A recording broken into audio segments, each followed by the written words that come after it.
Hello दोस्तों, आप सभी का स्वागत करता हूं एक बार दोबारा से आपके अपने चैनल विवेकानंद स्टॉक्स पर दिल से। अगर आप चैनल में नए हैं तो चैनल को सब्सक्राइब कीजिए, साथ में बेल को दबाना ना भूलना ताकि कोई अपडेट आपसे मिस ना हो सके। तो दोस्तों बात करूंगा वोडाफोन आइडिया की लेटेस्ट न्यूज़। जैसे आपको पता है मार्च 2021 के कंपनी ने रिजल्ट अनाउंस करे और काफ़ी वीक परफॉर्मेंस दिखाई है कंपनी ने। लगातार 11वीं बार कंपनी ने लॉस शो किया बुक्स में और इस वजह से स्टॉक में आज 15% के आसपास की मंदी देखने को मिली। राइट, तो डेफिनेटली दोस्तों वीडियो को अंत तक देख लेना। शेयर करूंगा अब लेटेस्ट आगे स्टॉक के क्या निकल के आते हैं, 5 रुपये होगा या 50 रुपये होगा, जानने अगर आप चाहते हो तो डेफिनेटली वीडियो को अंत तक देखना। और साथ में शेयर करूंगा इन्वेस्टिंग और ट्रेडिंग में फ़र्क समझो, ठीक है। शॉर्ट टर्म गेन और लॉन्ग टर्म गेन दोनों में फ़र्क समझना है तो वीडियो को अंत तक देखना।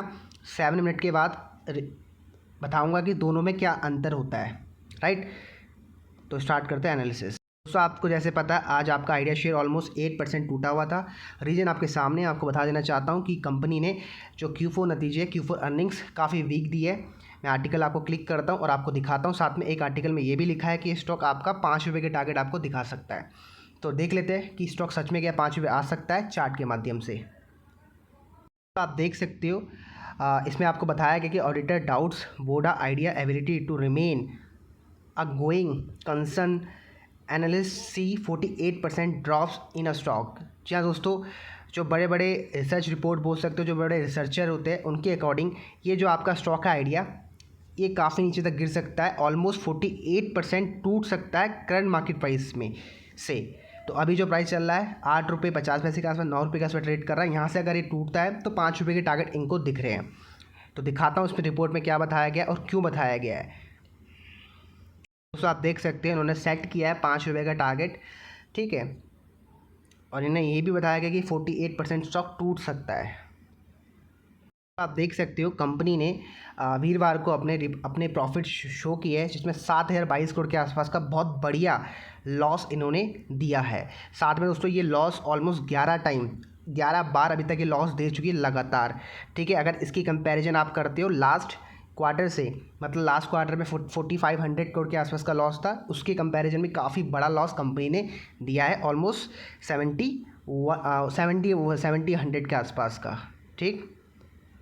तो यहाँ पर ये भी बताया गया, जैसे आपको पता है लास्ट कुछ वीक्स में ये खबर चल रही थी कि ये फंड रेज कर सकती है, राइट। और उन्होंने ये बताया गया कि अगर ये फंड रेज होगा या नहीं होगा इसमें अभी सबसे बड़ा क्वेश्चन मार्क है, ठीक है। अगर जैसे आपको पता लास्ट जो इसमें स्टॉक में न्यूज़ आई थी, जो स्टॉक में आपको तेज़ी देखने को मिली थी वो जस्ट बिकॉज ऑफ एक न्यूज़ की वजह से थी कि स्टॉक फंड रेज करने वाला है, राइट। इसके वजह से स्टॉक में इतनी बड़ी तेज़ी देखने को मिली थी। एंड दोस्तों इसमें यही बताया जा रहा है कि अब कंपनी लगातार लॉस दे रही है, राइट। और साथ में फंड रेज में होगा या नहीं होगा अभी कुछ पता नहीं है, राइट। दोस्तों यहाँ पर ये भी लिखा है इनकी जो डिस्कशन है वो लगातार चल रही है फंड रेजिंग के लिए। अब देखते हैं दोस्तों ये कब अप्रूवल होता है फंड रेज के लिए। जब भी स्टॉक में फंड रेज की खबर आएगी स्टॉक में दोबारा से एक तेज़ी देखने को मिल सकती है, ये तो आप मान के चलिए, राइट। लेकिन दोस्तों जैसे आपको पता है अगर कोई लॉस मेकिंग कंपनी है लगातार लॉस दे रही है तो डेफिनेटली भाई कुछ ना कुछ तो इम्पैक्ट स्टॉक के प्राइस में पड़ने वाला है। और डेफिनेटली भाई अगर आपने स्टॉक को लॉन्ग टर्म के लिए होल्ड करा हुआ है, राइट, तो डेफिनेटली आपको एक बार सोचना चाहिए, विचार करना चाहिए स्टॉक को होल्ड करूं या ना करूं, ठीक। मैं क्यों कह रहा हूं आपको चार्ट के माध्यम से एक्सप्लेन करने का प्रयास करता हूं। आप देख सकते हो ICICI direct sees the target of 5 rupees, ठीक है। ICICI डायरेक्ट दोस्तों काफ़ी बड़ा आप बोल सकते हो फर्म है जो इसका 5 रुपये का टारगेट दे रही है। दोस्तों अगर ये 5 रुपये का टारगेट दे तो सोच समझ के दे रही होगी, राइट। इनके पास बहुत बड़ी टीम होती है जो रिसर्च करती है। तो दोस्तों आपने सब कुछ देखा सुना, राइट। कंपनी लगातार आपको लॉस दे रही है, बहुत बड़ा लॉस दिया है, राइट। और 5 रुपये के टारगेट ICICI डायरेक्ट आपको दिखा रहा है। और जैसे आपको पता है यस बैंक के भी टारगेट 5 रुपये किसी ने बताए थे, तो वो 5 रुपये के टारगेट अचानक से नहीं आने वाले, मतलब एक दिन में नहीं आने वाले, इतना तो आप समझ के चलिए। अगर 5 रुपये आना होगा उसको बहुत टाइम लगने वाला है, कम से कम 1 से 2 साल, राइट। ऐसा नहीं होता कि स्टॉक का प्राइस कल ही 5 रुपये आ जाएगा, नहीं, राइट। एंड दोस्तों अब स्टॉक में क्या करना है मैं आपको थोड़ा एक लॉजिकल तरीका बता देता हूँ। बहुत लोग गलती करते हैं, सिर्फ वो टारगेट की तरफ फोकस करते हैं 100 रुपये। बहुत लोग गलती से स्टॉक मार्केट पर आइडिया के 100 रुपये के टारगेट दे रहे थे। और दोस्तों मेरा बिलीव मी, मैं आपको 100 बार बताया कि देखो समझो बात को, अगर आपको इन स्टॉक्स में इन्वेस्टमेंट करना है जिनमें लॉस मेकिंग कंपनी है, लगातार जो कंपनी लॉस मेकिंग है, अगर इनमें पैसा लगाना है तो सबसे इंपॉर्टेंट क्या होता है, एक चीज़, एंट्री कहाँ कर रहे हो आप। एंट्री आपकी एंट्री बहुत मैटर करती है। और जैसे आपको पता है, मैंने खुद आपको तरीका बता रखा है कि भाई इन्वेस्टिंग मतलब शॉर्ट टर्म गेन और लॉन्ग टर्म गेन में फ़र्क समझिए, ठीक है। दोनों पे आप रिस्क एपेटाइट को ध्यान रखो, रिस्क मैनेजमेंट को ध्यान रखो, आप कितना आप उसमें डाल रहे हो पैसा उसको ध्यान रखो, राइट। अब जैसे ये स्टॉक है आपका आइडिया, मैं आपको अपना कुछ एक रियल एग्जांपल बताता हूँ कि मैंने स्टॉक में क्या किया था, ठीक है। मैंने भी आपको स्टॉक रिकमेंड किया था 8 रुपये 50 पैसे के आसपास। एंड दोस्तों देखिए, मैं आपको दिखा देता हूँ रियल एग्जांपल। ये पहले मैंने जो शॉर्ट टर्म गेन होता है, मतलब मैंने ट्रेडिंग के पर्पज़ से स्टॉक में इन्वेस्टमेंट की थी। पहले मैंने यहाँ पर देख सकते हो, ये रहा, बहुत पहले 9 रुपये 56 पैसे के आसपास प्रॉफिट बुकिंग कर ली थी, राइट। मेरी जो बाइंग कॉस्ट थी 8 रुपये 50 पैसे थी। 1 रुपये का प्रॉफिट हुआ ऑलमोस्ट, अगर गेन देखोगे तो मेरे ख्याल से 5 या 10% का होता है, तो इनफ है ट्रेडिंग के पर्पज़ से। और मैंने साथ में दूसरे अकाउंट में एक इन्वेस्टिंग के पर्पज़ से भी इन्वेस्टमेंट की थी, मतलब लॉन्ग टर्म गेन, मतलब 1 साल के पर्पज़ से बोल सकते हो या मोर देन 3 मंथ के पर्पज़ से, राइट। मेरा जो लॉन्ग टर्म व्यू होता है वो 3 महीने के लिए होता है, और शॉर्ट टर्म मतलब 1 महीने के अंदर अंदर स्टॉक से एग्जिट कर दो बस। और मेरा जो 3 महीने का था, मैंने अभी तक स्टॉक से एग्जिट नहीं किया। मेरी जो कॉस्ट है वो 8 रुपये 50 पैसे है। दोस्तों अगर आप देखोगे आज स्टॉक ने सेम 8 रुपये 50 पैसे में सपोर्ट लेकर ऊपर जाने का प्रयास किया। इसका मतलब मैं क्या कहना चाहता हूँ, अगर आपकी एंट्री अच्छी की स्टॉक में तो आपको घबराने की कोई आवश्यकता नहीं है। लेकिन अगर आपकी एंट्री अच्छी नहीं है तो डेफिनेटली भाई आपको वरी करने की आवश्यकता है, क्योंकि अगर आपने 10 रुपये के लेवल्स में लिया है तो भाई आपने बहुत बड़ी गलती करी है। क्यों गलती करी है? क्योंकि आपको पता है वो एंट्री प्राइस अच्छी नहीं थी। और क्यों अच्छी नहीं थी उसका रीज़न आपको बता देता हूँ। देख सकते हो, ये मई 12 को मैंने एक ट्वीट किया था वोडाफोन आइडिया के टारगेट के बारे में। एंड दोस्तों यू कैन सी उसमें प्राइस चला था 8 रुपये 85 पैसे। एंड हमारे जो टारगेट थे 10 रुपये 92 पैसे के आसपास के टारगेट थे, ठीक है। एंड दोस्तों अगर आप चार्ट में जाकर चेक करोगे, स्टॉक ने 10 रुपये 80 पैसे और 10 रुपये 90 पैसे के आसपास का हाई लगाया है। मतलब ऑलमोस्ट हमारे सभी के सभी टारगेट अचीव हो गए थे।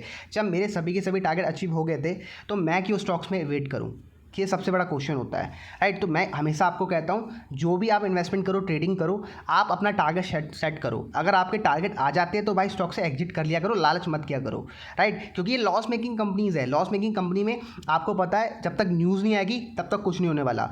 और आपको पता है अगर लगातार 10 महीनों से 10 बार कंपनी लगातार 10 बार मतलब ऑलमोस्ट होता है, अगर मैं गलत हूँ 2 साल से लगातार कंपनी लॉस मेकिंग है, तो भाई अचानक से इसमें कोई बड़ा कुछ नहीं होने वाला। जब तक न्यूज़ नहीं आती कि इसमें फंड रेज होने वाला है, राइट, ऐसा कुछ नहीं आती, तब तक स्टॉक का प्राइस ऊपर नहीं जाने वाला।